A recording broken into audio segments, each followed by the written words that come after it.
एक बार सब लोग मुट्ठी बंद करेंगे, हाथ ऊपर करेंगे और जोर से बोलेंगे, भारत माता की इनकलाब, इनकलाब, वंदे वंदे, जय जोहार, जय जोहार। केम छो? मजामा?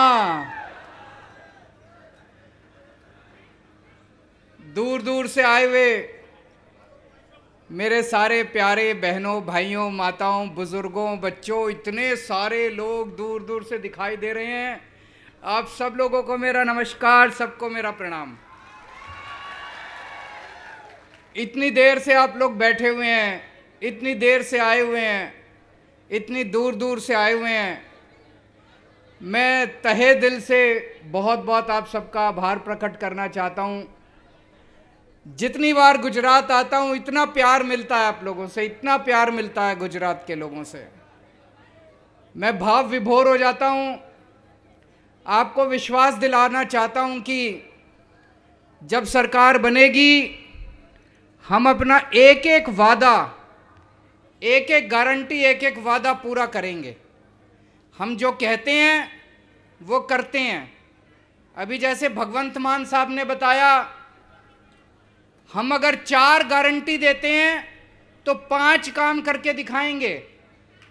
3 नहीं करेंगे, कम नहीं करेंगे, ज्यादा काम करके दिखाएंगे। यहां जितने लोग आए हुए हैं, जो जो लोग बदलाव चाहते हैं, जरा हाथ खड़े। कौन कौन बदलाव चाहता है? कौन कौन परिवर्तन चाहता है? सब लोग चाहते हैं। तो मैं आपके लिए खुशखबरी लेके आया हूं। आईबी की एक रिपोर्ट आई है। आईबी मतलब एक खुफिया एजेंसी है सरकार की, केंद्र सरकार की एक बहुत बड़ी खुफिया एजेंसी है, जासूसी एजेंसी। केंद्र सरकार ने गुजरात में उस एजेंसी को भेज के एक सर्वे कराया, जरा पता करके आओ गुजरात में कौन जीत रहा है, किसकी हवा है, किसकी सरकार बन रही है। सरकारी एजेंसी है, हमारी नहीं है।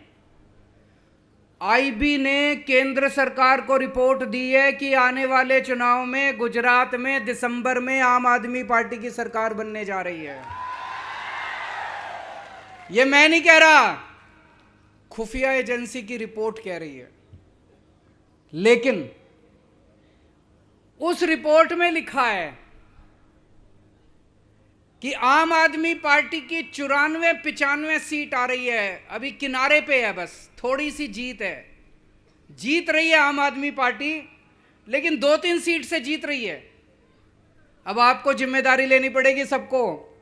2-3 सीट से नहीं, कम से कम 40-50 सीट से जीत होनी चाहिए। होनी चाहिए कि नहीं होनी चाहिए? होनी चाहिए कि नहीं होनी चाहिए? मेहनत करनी पड़ेगी, मेहनत करनी पड़ेगी। जो अभी मान साहब ने भी कहा, ईशुदान भाई ने भी कहा कि 40 दिन रह गए, 50 दिन रह गए चुनाव के। अब थोड़ी सी अगर धक्का मारेंगे, जोर का धक्का मारेंगे, तो पंजाब के और दिल्ली के रिकॉर्ड टूट जाएंगे। गुजरात में इतनी सीट आनी चाहिए, इतनी सीट आनी चाहिए। तो अब सरकार तो बनने जा रही है, मेहनत करेंगे। करेंगे कि नहीं करेंगे मेहनत? सरकार तो बनने जा रही है। 1 दिसंबर को सरकार बनेगी आम आदमी पार्टी की। सबसे पहला काम क्या करेंगे? भ्रष्टाचार खत्म करेंगे गुजरात से। मेरे को कोई बता रहा था, एक एमएलए है, जब वो चुनाव लड़ा, गुजरात का एमएलए है, पिछला चुनाव जब वो लड़ा उसकी 4 एकड़ जमीन थी। एकड़ ही बोलते हैं यहां पे गुजराती में। 4 एकड़ जमीन थी। आज 5 साल के बाद उसकी 1000 एकड़ जमीन हो गई। 1000 एकड़ कहां से आई? कहां से आई? है ना? सबका यही हाल है। सारे एमएलए, मंत्री, संतरी, ये जितने हैं, लूट लिया इन लोगों ने। कहते हैं सरकार घाटे में चल रही है, सरकार घाटे, कहां जा रहा है सारा पैसा? घाटे में क्यों चल रही है? आप लोग इतना टैक्स देते हो, आप लोग सवेरे उठ के शाम तक रोटी खाते हो उस पे टैक्स, दूध पीते हो उस पे टैक्स, पंखा चलाते हो उस पे टैक्स, साबुन इस्तेमाल करते हो, इतना टैक्स देते हो आप लोग। गरीब से गरीब आदमी टैक्स देता है, कहां जाता है सारा पैसा? गुजरात सरकार हर साल 2.5 लाख करोड़ रुपए खर्च करती है। 2.5 लाख करोड़ रुपए, बाप रे बाप, 2.5 लाख करोड़। मैं आपसे पूछना चाहता हूं, आपके गांव में 27 साल में कोई सड़क बनी, कोई स्कूल बना, कोई अस्पताल बना, किसी को दवा दारू दी इन्होंने, कोई काम कराया इन्होंने? कोई काम नहीं कराया इन्होंने। 27 साल में इन्होंने कोई काम नहीं कराया। ये हर साल 2.5 लाख करोड़ रुपया खर्च कहां करते हैं? अपनी प्रॉपर्टी बनाते हैं, जमीन खरीदते हैं, स्विस बैंक में ले जाते हैं, इतना पैसा कमा लिया, अपनी बीवी के नाम जमीन, बेटे के नाम जमीन, दादे के नाम, बच्चे के नाम, जो पैदा नहीं हुआ उसके नाम भी जमीन खरीद ली उन्होंने। मैं आपसे पूछना चाहता हूं, ये सारा पैसा इनसे वापस लेना चाहिए कि नहीं लेना चाहिए? आम आदमी पार्टी की सरकार बनेगी, एक एक पैसा इनसे वापस लेंगे, एक एक पैसा, एक एक पैसा इनसे वापस। जिन्होंने गुजरात को लूटा है, एक एक पैसा इनसे वापस लेंगे। ये कहते हैं बिजली फ्री करने का पैसा कहां से आएगा? इनसे सारा पैसा रिकवर करेंगे, 10 साल तक बिजली फ्री हो जाएगी। जितना अंग्रेजों ने 200 साल में नहीं लूटा था, उतना इन लोगों ने लूट लिया हम लोगों को। सारा पैसा विदेशों में ले गए। भ्रष्टाचार मुक्त शासन देंगे, पहली बार गुजरात में भ्रष्टाचार मुक्त शासन होगा। हमारा कोई मंत्री, कोई एमएलए, कोई मुख्यमंत्री कोई भ्रष्टाचार नहीं करेगा, और अगर हमारा कोई भ्रष्टाचार करेगा सीधा जेल जाएगा वो। अभी पंजाब के अंदर हमारा एक अपना मंत्री कुछ गड़बड़ कर रहा था, हमारा अपना मंत्री, सेहत मंत्री, हेल्थ मिनिस्टर। भगवंत मान साहब को पता चल गया, अभी मीडिया को नहीं पता था, अभी विपक्ष को भी नहीं पता था। भगवंत साहब के कान में आके किसी ने कहा सर ये मंत्री गड़बड़ कर रहा है। पता है भगवंत मान ने क्या किया? अपने मंत्री को उठा के जेल में डाल दिया। कोई करता है? कोई करता है? कट्टर ईमानदार पार्टी है, अपनों को भी नहीं बख्शते। मेरा बेटा, मेरा भाई भी अगर कल भ्रष्टाचार करेगा उसको छोड़ूंगा नहीं मैं। भ्रष्टाचार मुक्त शासन देंगे। जितने घोटाले हैं, जितने घोटाले चल रहे हैं अभी गुजरात के अंदर, इनके जितने नेताओं के काले धंधे चल रहे हैं सब बंद करेंगे। 2015 के बाद जितने पेपर फूटे गुजरात के अंदर, सारे पेपर फोड़ने वाले नेताओं को जेल में डालेंगे, 10-10 साल तक उनको जेल में डालेंगे।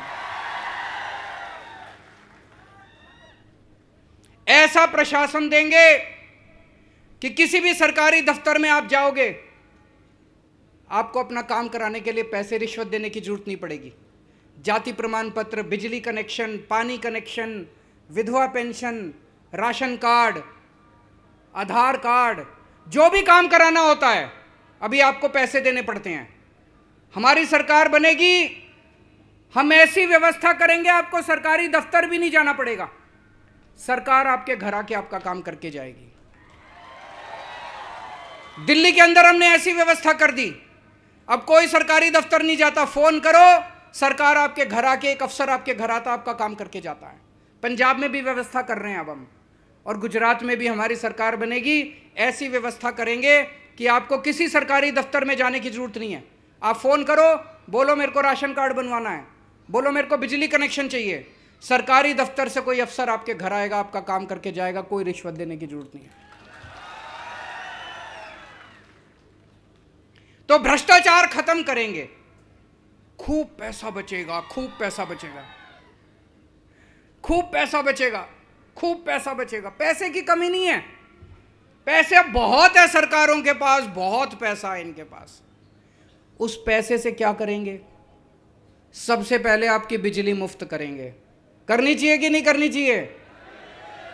1 मार्च के बाद महंगाई बहुत हो रही है। मेरे पास बहुत लोग आते हैं गुजरात से, कहते हैं कि सर बहुत महंगाई हो गई, घर का खर्चा नहीं चल रहा, बच्चे पालने को पैसे नहीं है, हर चीज महंगी होती जा रही है, आमदनी बढ़ती नहीं है, सैलरी तनख्वाह बढ़ती नहीं है। दिल्ली के अंदर और पंजाब के अंदर हमने लोगों की बिजली मुफ्त कर दी, और जितनी पुराने बिल थे, पुराने जैसे किसी का 70,000 बकाया था, किसी का 80,000 बकाया था, किसी का 1 लाख बकाया था, पुराने सारे बिल माफ कर दिए। अभी बिजली मुफ्त कर दी तो लोगों के 0 बिल आते हैं दिल्ली के अंदर और पंजाब के अंदर। 0 दिल्ली में लगभग 42 लाख लोगों के 0 बिल आते हैं, पंजाब में 50 लाख घरों के 0 बिल आते हैं। गुजरात के अंदर 0 बिल चाहिए कि नहीं चाहिए? 1 मार्च के बाद से नोट कर लो, 1 दिसंबर को सरकार बनेगी, 2-3 महीने लगेंगे सारी कार्रवाई पूरी करने में। 1 मार्च से गुजरात के लोगों के 0 बिजली के बिल आया करेंगे। ये दोनों पार्टियां मेरे को खूब गाली दे रही हैं, कह रही हैं केजरीवाल फ्री की रेवड़ी बांट रहा है, केजरीवाल फ्री बिजली क्यों देता है, केजरीवाल फ्री बिजली क्यों देता है।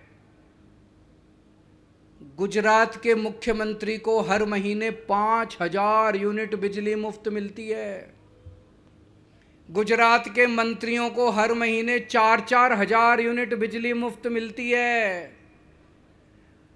गुजरात के मुख्यमंत्री को बिजली फ्री मिले तो कोई बात नहीं, गुजरात के मंत्री को बिजली फ्री मिले तो कोई बात नहीं, गुजरात की जनता को 300 यूनिट बिजली मुफ्त मिल जाए तो इनको मिर्ची लगती है।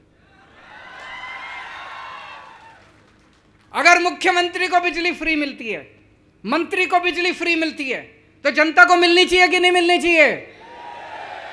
आपको बिजली मुफ्त देंगे। 1 मार्च से आपका बिजली का बिल 0 आया करेगा। दूसरा काम करेंगे,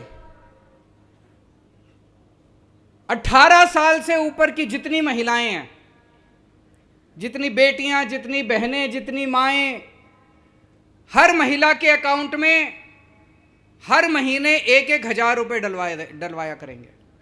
जितनी महिलाएं बैठी हैं, जितने अपने परिवार में सब लोग बोल देना, 18 साल से ऊपर की जितनी महिलाएं हैं, अगर उनका बैंक अकाउंट नहीं है तो बैंक अकाउंट खुलवा लें। सरकार बनने के बाद हर महिला के अकाउंट में हर महीने 1-1 हजार रुपए डाला करेंगे। ये लोग इस पे भी मेरे को खूब गालियां देते हैं, कहते हैं महिलाओं को पैसे देने की क्या जरूरत है। दोस्तों, आपको भी पता होगा, बहुत सारे लोग मैं देख रहा हूं बहुत गरीब परिवारों के हैं। कई ऐसी बेटियां हैं, पैसे की कमी के कारण उनकी पढ़ाई छूट जाती है, कॉलेज के पैसे देने के नहीं है पिताजी के पास, बस का किराया देने के लिए नहीं है पिताजी के पास। अगर उस बेटी के जेब में 1000 रुपए जाएंगे तो वो अपनी पढ़ाई पूरी कर लेगी कि नहीं कर लेगी? कितनी ऐसी बहनें हैं, महंगाई की वजह से वो अपने बच्चों को दूध नहीं पिला पाती, वो अपने बच्चों को सब्जी नहीं खिला पाती, वो अपने बच्चों को ठीक से पढ़ा नहीं पाती। ऐसी बहन की जेब में 1000 रुपए जाएंगे तो वो अपने बच्चों को ठीक से पाल सकती है कि नहीं पाल सकती? तो 1000 रुपए हर महिला को हम उसके अकाउंट में देंगे। मैं सभी महिलाओं को कहना चाहता हूं, हवे तुम्हारे चिंता करवानी जरूरी नहीं, तुम्हारो भाई आवी गयो छे।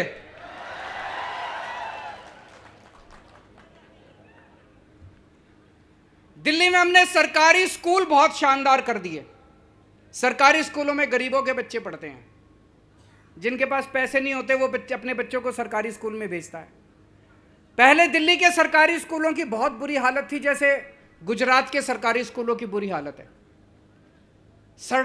छतें टूटी पड़ी थी, दीवारें टूटी पड़ी थी, सरकारी स्कूलों का बहुत बुरा हाल था पहले।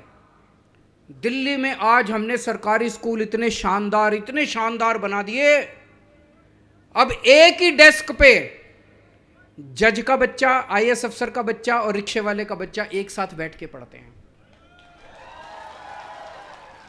अब मजदूर का बच्चा इंजीनियर बन रहा है, रिक्शे वाले का बच्चा डॉक्टर बन रहा है, किसान का बच्चा वकील बन रहा है, गरीबों के बच्चे अब शानदार नौकरियां मिल रही हैं उन बच्चों को।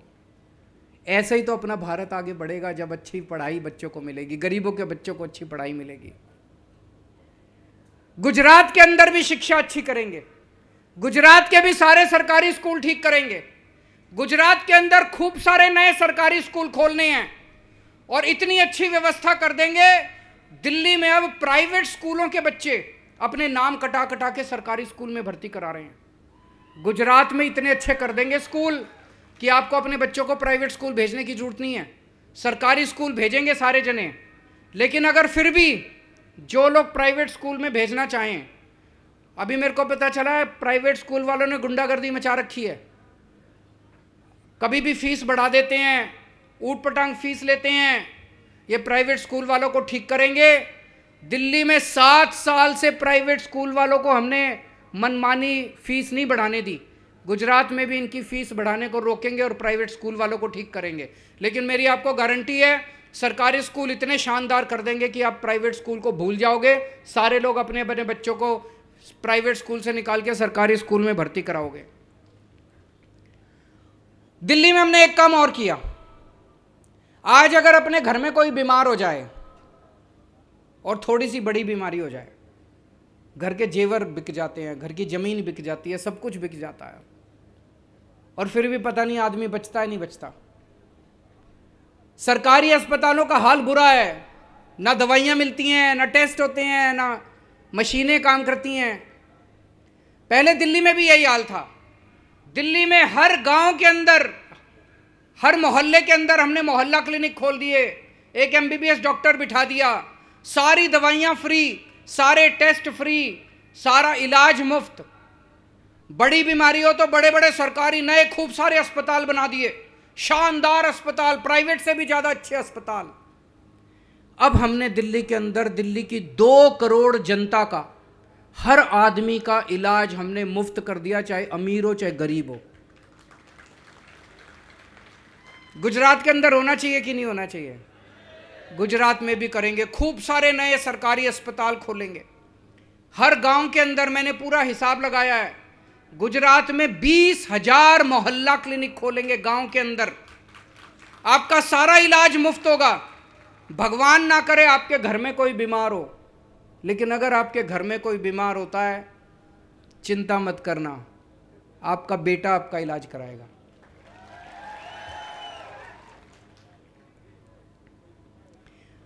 मेरे को राजनीति करनी नहीं आती, मेरे को गुंडागर्दी करनी नहीं आती, मेरे को भ्रष्टाचार करना नहीं आता, मेरे को स्कूल बनाने आते हैं, मेरे को अस्पताल बनाने आते हैं।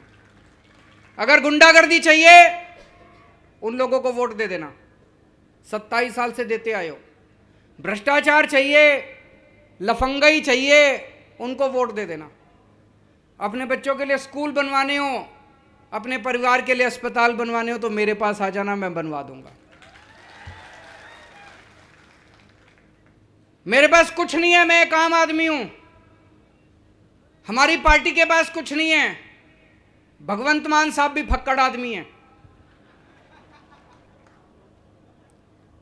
7 साल में हमने केवल लोगों की दुआएं कमाई हैं। जिन गरीबों के बच्चों को हमने अच्छी शिक्षा दी है, जिन गरीबों के परिवारों का हमने इलाज करा दिया, फ्री में इलाज करा दिया, जान बचा ली जिनकी, वो हमें खूब आशीष देते हैं, खूब आशीर्वाद देते हैं, खूब दुआएं देते हैं। उन्हीं की दुआओं का असर है कि एक छोटी सी पार्टी पहले दिल्ली जीत गई, फिर पंजाब जीत गई, अब गुजरात जीतेंगे, क्योंकि लोगों का काम कर रहे हैं, भगवान का काम कर रहे हैं, धर्म का काम कर रहे हैं, पुण्य का काम कर रहे हैं हम लोग। यही तो पुण्य है, यही तो हमारा धर्म कहता है, गरीबों की सेवा करो। वही काम कर रहे हैं, आम लोगों की सेवा कर रहे हैं। आप लोगों में से कौन कौन बेरोजगार है, जरा हाथ खड़े करो। सारे ही बेरोजगार हैं। मैकेनिकल इंजीनियर, वो बता रहे हैं इंजीनियर हैं फिर भी बेरोजगार हैं। बैठो बैठो बैठो।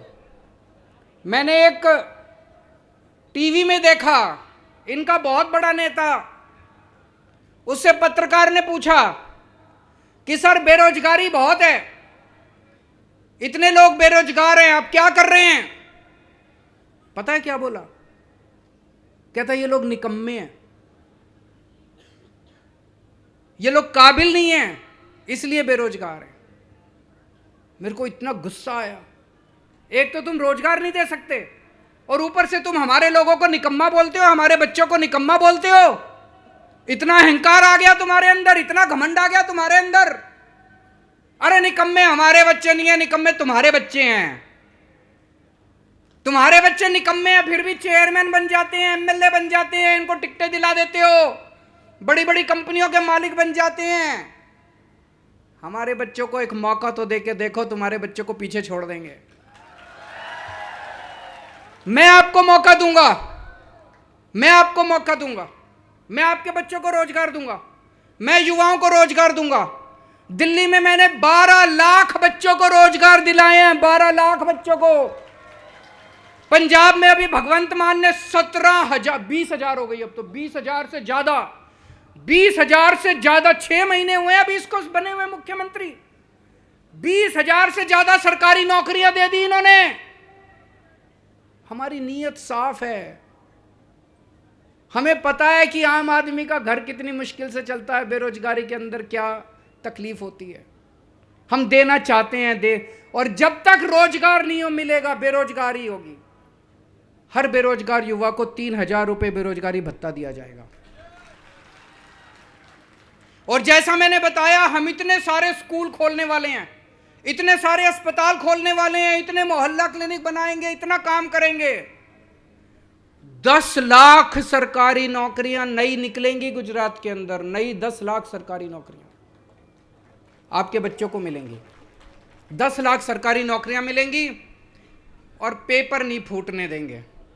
पेपर जितने पेपर अभी तक बचे हैं, फरवरी के महीने में तलाटी का पेपर करा देंगे और जुलाई के महीने तक उनकी पोस्टिंग करा देंगे। मेरे को पता चला, मैंने पूरी लिस्ट बना रखी है अगले साल का शेड्यूल। टेट का पेपर, टेट का पेपर, पुलिस में भर्ती के पेपर, सारे जितने पेपर है 1 साल के अंदर सारे पेपर करा देंगे। कोई पेपर नहीं फूटेगा। अगर कोई पेपर फूटा उसको पकड़ के 10 साल की जेल होगी, उसको बख्शेंगे नहीं किसी भी हालत में। एक मैं ये देख रहा था, पूरे गुजरात में अभी मैं घूम रहा हूं, आपके इलाके में भी मैं घूमा, सारी सड़कें टूटी पड़ी हैं। टूटी पड़ी हैं कि नहीं पड़ी हैं? सारी सड़कें टूटी पड़ी हैं, सारी सड़कें टूटी पड़ी हैं। दोस्तों, मैं ये तो कह रहे थे कि बड़ी सड़कें अच्छी कर दी, ये कर दी, पता नहीं 1 घंटे का सफर 3-3 घंटे लग जाते हैं। ये सारी सड़कें बनाएंगे ईमानदारी से। जब सरकार होगी, खूब पैसा बचेगा, उस पैसे से सारी आपकी सड़कें भी बनाएंगे। जो जो जरूरी वाली सड़कें हैं वो पहले 6 महीने में बना देंगे, फिर धीरे धीरे करके बाकी 2-3 साल के अंदर सारे गुजरात की सड़कें ठीक करा देंगे। बहुत सारे किसान आए हुए हैं यहां पे। पंजाब में भगवंत मान साहब ने 5 फसलों पे एमएसपी दे दी है। एमएसपी अभी तक क्या होता था, सरकार एमएसपी तय कर देती थी, लेकिन उसका कोई मतलब नहीं था, उस पे तो माल बिकता नहीं था, उस पे तो फसल बिकती नहीं थी। तो इन्होंने ये कह दिया कि अगर मार्केट में एमएसपी पे आपकी फसल ना बिके तो सरकार आपकी फसल खरीदेगी, आपको एमएसपी का दाम दिलवाया जाएगा। भगवंत मान साहब ने 5 फसलों पे, गेहूं, चावल, कपास, नरमा और मूंग दाल, इन 5 फसलों पे पंजाब में एमएसपी दे दी।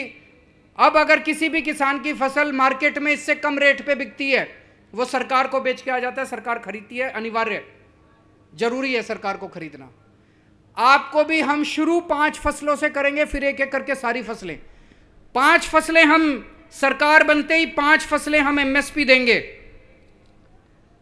गेहूं, चावल, चना, मूंगफली, कपास, ये 5 फसलों पे गुजरात के अंदर हम एमएसपी देंगे। आपको अगर मार्केट में इससे कम रेट मिले एमएसपी पे, सरकार के पास आ जाना, सरकार आपकी फसल खरीदेगी एमएसपी के ऊपर। 12 घंटे बिजली देंगे। अभी रात को आती है, कभी आती है, कभी नहीं आती है। दोपहर के अंदर 12 घंटे आपको बिजली देंगे। सिंचाई की व्यवस्था करेंगे। कई साल हो गए अभी तक नर्मदा का पानी नहीं पहुंचा चारों तरफ। सिंचाई की व्यवस्था करेंगे। दिल्ली के अंदर और अब पंजाब के अंदर हमने प्रति हेक्टेयर, अगर फसल बर्बाद हो जाए, सरकार प्रति हेक्टेयर 50,000 रुपए प्रति हेक्टेयर उसके अकाउंट में 1 महीने के अंदर जमा करा देती है। होना चाहिए नहीं होना चाहिए? यह गुजरात में भी लागू करेंगे। अयोध्या में अगले साल भगवान श्री राम का मंदिर बनके तैयार हो जाएगा। कौन कौन मंदिर देखने जाना चाहते हैं? सब लोग जाना चाहते हैं, लेकिन आना जाना, खाना पीना, रहना बड़ा महंगा है कि नहीं है? और पूरे परिवार को ले जाओ तो बहुत खर्चा होता है। दिल्ली में हमने एक स्कीम चालू की है। दिल्ली वालों को मैं फ्री में अयोध्या जी के, रामचंद्र जी के दर्शन करा के लाता हूं। स्पेशल ट्रेन जाती है दिल्ली से। उस ट्रेन में सारे राम भक्त होते हैं। लोगों का आना जाना, खाना पीना, रहना, सब कुछ आपके घर से लेके जाते हैं। घर से लेके जाते हैं, अयोध्या जी में राम मंदिर के दर्शन कराते हैं, वापस घर छोड़ के आते हैं। सब कुछ फ्री होता है। जब ट्रेन जाती है मैं उनको छोड़ने जाता हूं। जब ट्रेन वापस आती है मैं ट्रेन पे उनको लेने जाता हूं, जितने लोग जाते हैं। जब वापस आते हैं इतना आशीर्वाद देते हैं वो लोग, इतना आशीर्वाद देते हैं। कई बुजुर्ग लोग कहते जी बस जिंदगी की आखिरी तमन्ना थी, पूरी हो गई, अब भगवान उठा भी ले तो किसी चीज की कोई, इतना आशीर्वाद देते हैं लोग। गुजरात के अंदर हमारी सरकार बनेगी, आप सब लोगों को अयोध्या जी के फ्री में दर्शन करा के लाएंगे। एक मैं देख रहा था गुजरात के अंदर सड़कों पे गाय का बहुत बुरा हाल है। गाय तो हमारी माता है। इन लोगों ने गाय की रक्षा के लिए और गाय के रखरखाव के लिए कुछ नहीं किया। दिल्ली में हम 40 रुपए प्रति गाय गौशाला वालों को देते हैं, उनकी रक्षा करने के लिए, उनका ख्याल रखने के लिए, उनके खाने पीने के लिए। गुजरात में हमारी सरकार बनेगी, प्रति गाय 40 रुपए गुजरात के अंदर भी देंगे, ताकि गौ माता की रक्षा की जा सके और गौ माता को जगह जगह सड़कों के ऊपर। मैं आप लोगों से पूछना चाहता हूं, ये मेरे को खूब गालियां देते हैं सारे, केजरीवाल फ्री की रेवड़ी बांटता है, फ्री की। हर बच्चे को हमारे देश में फ्री शिक्षा मिलनी चाहिए कि नहीं मिलनी चाहिए? हर बंदे को अच्छा इलाज फ्री में मिलना चाहिए कि नहीं मिलना चाहिए? हर घर को फ्री बिजली मिलनी चाहिए कि नहीं मिलनी चाहिए? ये मेरा क्यों विरोध करते हैं? ये क्यों विरोध करते हैं? क्यों कहते हैं फ्री फ्री फ्री नहीं होना चाहिए? मैं कहता हूं स्कूल बनाऊंगा, कहते हैं स्कूल नहीं बनने चाहिए। मैं कहता हूं अस्पताल बनाऊंगा, कहते हैं अस्पताल नहीं बनने चाहिए। मैं कहता हूं फ्री बिजली दूंगा, ये कहते हैं फ्री बिजली नहीं होनी चाहिए। इनको ये डर लगता है कि अगर ये फ्री में दे दिया सब कुछ तो इनके लूटने के लिए पैसा नहीं बचेगा। है कि नहीं है? जो इसने 4 एकड़ जमीन से 1000 एकड़ हो गई, पैसा कहां से आया? यहीं से तो लूटा। अगर ये फ्री बिजली दे देते तो पैसा ही नहीं बचता लूटने के लिए। अस्पताल बनाने लग जाते तो पैसा ही नहीं बचता लूटने के लिए। स्कूल बनाने लग जाते तो पैसा ही नहीं बचता लूटने के लिए। इसलिए कहते हैं ये फ्री बंद करो, फ्री बंद करो। ये केजरीवाल को रोको, केजरीवाल को रोको। रोज गालियां देते हैं मेरे को, और दोनों पार्टी इकट्ठी होकर गालियां देती है। दोनों पार्टी इकट्ठी हो गई है इनको लूटने। अगर कोई कहे ना फ्री गड़बड़ है, फ्री रेवड़ी नहीं होनी चाहिए, समझ लेना उस आदमी की नीयत खराब है, उसके मन में खोट है। वो आदमी भ्रष्टाचारी है, वो पैसे कमाना चाहता है, उसकी नीयत खराब है, समझ लेना। कोई भी नेता देखो, कोई भी नेता खड़ा होकर कहे अरे फ्री नहीं होना चाहिए, फ्री नहीं होना चाहिए, फ्री गड़बड़ है, फ्री नहीं होना चाहिए, समझ लेना नेता बदमाश है। पूरे गुजरात के अंदर इस टाइम एक आंधी चल रही है बदलाव की। यहां भी इतने सारे लोग आए हुए हैं, मेरे ख्याल से 1 लाख से ज्यादा लोग होंगे आज इस सभा के अंदर। आज इनको बीजेपी वालों को नींद तो नहीं आती। पूरे गुजरात में बदलाव की आंधी चल रही है। और जब से आईबी की रिपोर्ट आई है कि आम आदमी पार्टी की सरकार बन गई है, ये बीजेपी और कांग्रेस की सीक्रेट मीटिंग होने लग गई है। खूब सीक्रेट मीटिंग हो रही है दोनों के नेताओं की कि कुछ भी करो, ये आम आदमी पार्टी नहीं आनी चाहिए, कुछ भी करो। दोनों रात को मीटिंग करते हैं, 12 बजे मीटिंग होती है इनकी, और सवेरे 10 बजे एक पार्टी वाला नेता कहेगा केजरीवाल कमीना है, दूसरा कहेगा केजरीवाल ठग है, फिर 2 बजे 30 वो दूसरी पार्टी वाला कहेगा केजरीवाल महा ठग है। एक ही भाषा में गाली देते हैं दोनों, एक ही भाषा में। जैसे रात को मीटिंग में तय करके आए हों कि आज ये वाली, एक पार्टी वाला कहेगा केजरीवाल आतंकवादी है, दूसरा कहेगा केजरीवाल खालिस्तानी है।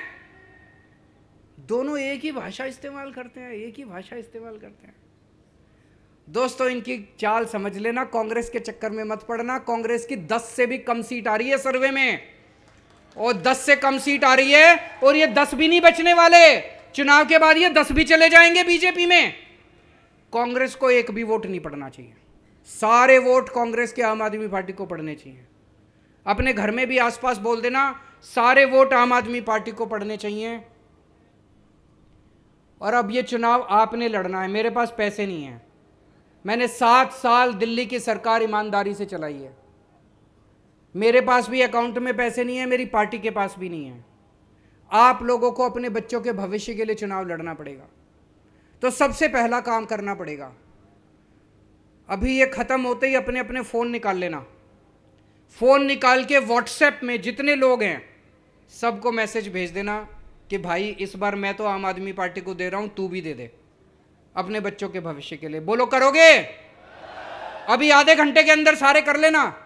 व्हाट्सएप के ऊपर सबको मैसेज भेज दो और अपनी अपनी डीपी बदल लो, सारे जने अपनी डीपी में आम आदमी पार्टी का लगा लो। मंजूर है? फिर वो करना है जो ईशुदान भाई ने कहा कि अपने अपने गांव में, अपने अपने मोहल्ले में कम से कम 100 लोगों के पास जाके, घर घर जाना पड़ेगा। देखो, 100 लोगों के पास जाके बोलना पड़ेगा कि आम आदमी पार्टी को वोट देना है, झाड़ू को वोट देना है। मंजूर है? भारत माता की